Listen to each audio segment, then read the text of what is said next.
Alors moi je suis un grimpeur puncher. Je suis pas le pur grimpeur comme Valentin il était. Donc plutôt puncher, les montées de 15-20 minutes, c'est ce que je préfère. Ouais. Le but c'est clairement pour moi de passer professionnel. Et donc pour passer professionnel, il faut se faire remarquer par une équipe pro, par des résultats ou aussi par des contacts. En Suisse, on n'a pas d'équipe professionnelle, donc c'est quand même un peu plus compliqué qu'ailleurs. On doit se vendre à l'étranger, que ce soit en Italie, en France ou en Belgique. Donc on doit être de toute façon un peu au-dessus d'un Italien en Italie, d'un Français en France, parce que sinon les sponsors locaux, ils vont privilégier d'abord leurs coureurs locaux. Donc c'est un peu compliqué ces années, on espère qu'une équipe pro se créera en Suisse, mais on sait pas quand, on a espoir. C'est pour ça aussi qu'on continue.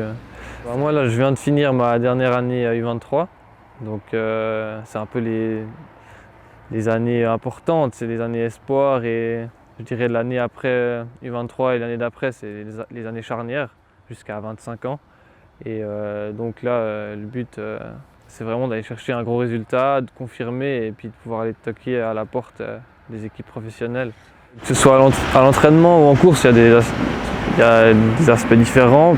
À l'entraînement, c'est l'évasion, le fait de pouvoir voir des paysages, beaucoup de paysages, on fait beaucoup de kilomètres. Donc ça, c'est un point important pour moi. J'adore les grands espaces, la nature, tout ça.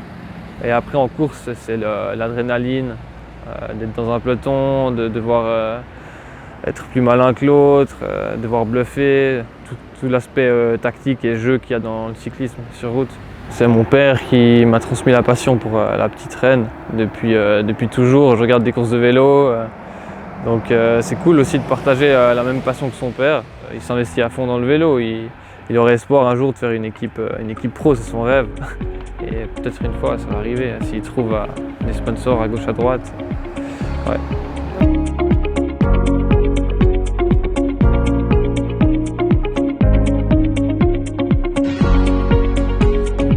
Valentin, quel est ton pire souvenir sur un vélo? Et au contraire, quel est ton plus beau souvenir de ta carrière, ton moment de gloire? Alors, je vais commencer par le pire, comme ça on finit par la touche positive. Non, le pire, heureusement, il y en a eu plus que de bons, mais on a tendance toujours à se souvenir du meilleur. Donc, il y a quand même un que je vais faire ressortir, c'était l'étape du Val d'Ost en Valais, où vraiment j'y pensais depuis longtemps, puis ça a été la grosse désillusion, quoi. Et puis, surtout moralement.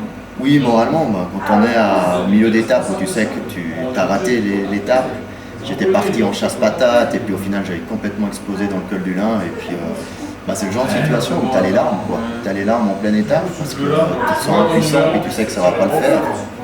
Et puis par contre il y a eu des bons aussi, ça c'est clair. Le premier c'est le petit coup de cœur, c'est quand même de gagner Marty mon voisin. C'est l'une des rares courses vraiment à la maison.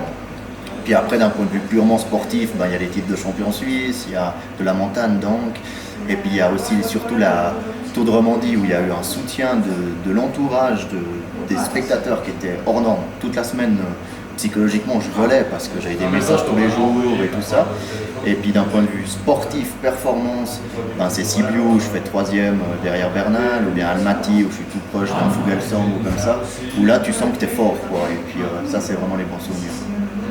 Pour Valentin, j'ai une question toute bête. Est-ce qu'un jour on te verra un code de sein sur le dos et au départ d'une course de vélo? Alors, Joker, mais si je devais répondre aujourd'hui, non. Parce qu'en fait, pour moi, le dossard, c'est synonyme de podium et de performance.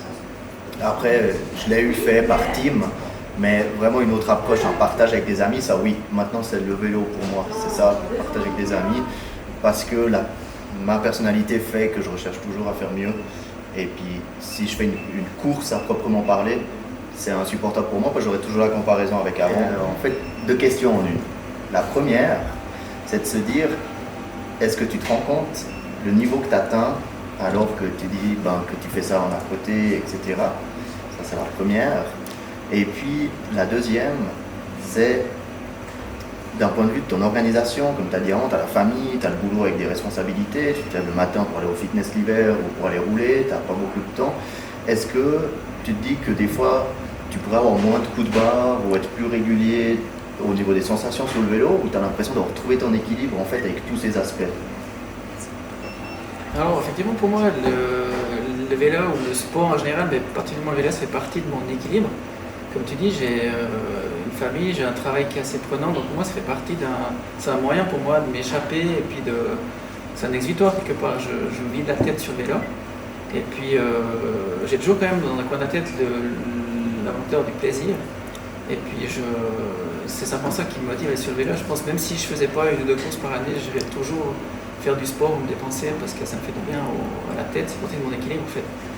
Après pour le niveau, franchement, j'estime pas avoir un niveau extraordinaire. Je fais des courses cyclo-sportives, donc il faut quand même bien relativiser le niveau cyclo-sportif par rapport à un niveau conti pro, bien professionnel, ça a quand même rien à voir.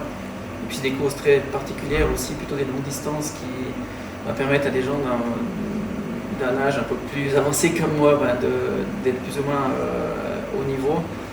Et puis c'est aussi des configurations de courses qui se prêtent plus à des gens qui sont endurants plutôt qu'explosifs. Et c'est pas du tout les mêmes configurations de courses que quand on fait 4 heures avec des échappées, avec des efforts intenses, réguliers. Donc c'est plus linéaire, plus régulier, donc c'est pour ça qu'il n'y a pas besoin non plus d'avoir des entraînements trop spécifiques, puis qui permettent d'avoir un niveau relativement correct.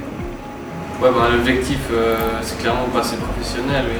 Il faut gagner sa vie et de vivre du vélo, c'est l'objectif ultime.